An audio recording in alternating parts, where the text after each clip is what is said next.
انهدام پهپاد هرمس رژیم غاصب صهیونیستی توسط پدافند هوایی سپاه پاسداران انقلاب اسلامی در خرم‌آباد، هدف قرار دادن پایگاه هوایی آمریکا در منطقه شیخ عیسی بحرین در عملیات گسترده پهپادی و موشکی نیروی دریایی در سحرگاه امروز. در این حمله 10 نقطه کلیدی و راهبردی فرماندهی و مجتمع تجهیزات تروریست‌های آمریکایی در پایگاه هوایی شیخ عیسی در بحرین مورد اصابت سنگین پرتابه‌های ایرانی قرار گرفتند که مرکز فرماندهی و کنترل هوایی تروریست‌های آمریکایی، مخازن سوخت هواگردها و ساختمان استقرار فرماندهان عالی رتبه آمریکایی در این پایگاه بخشی از اهداف منهدم شده بودند. شکار و به زمین نشاندن پهپاد پیشرفته و راهبردی هرمس 900 مسلح به 8 بمب هوشمند به طور سالم توسط سامانه پدافند هوایی و جنگ الکترونیک نیروی هوافضای سپاه، انهدام قدرتمندانه مواضع گروهک‌های ضد انقلاب تجزیه طلب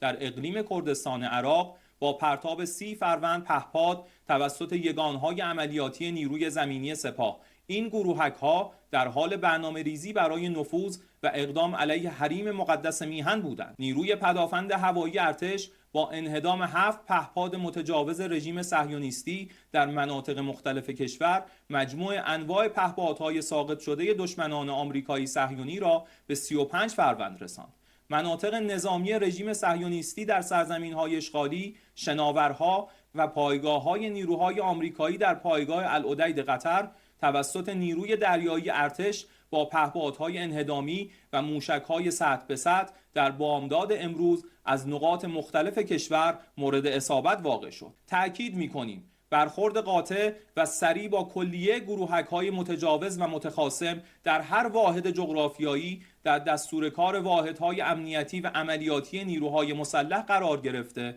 و هیچ گونه مماشاتی با میزبانان و عاملان اقدام علیه امنیت ملی ایران صورت نخواهد گرفت و عملیات آفندی و پدافندی در برابر دشمن متجاوز نیز با قدرت ادامه دارد. همچنین موج 16 عملیات وعده صادق 4 نیز با رمز یا علی ابن ابی طالب علیه السلام با شلیک انبوه موشک‌ها و پهپادهای متعدد به سمت قلب سرزمین‌های اشغالی آغاز شده است. درهای جهنم به تازگی بر روی متجاوزین آمریکایی صهیونی گشوده شده است.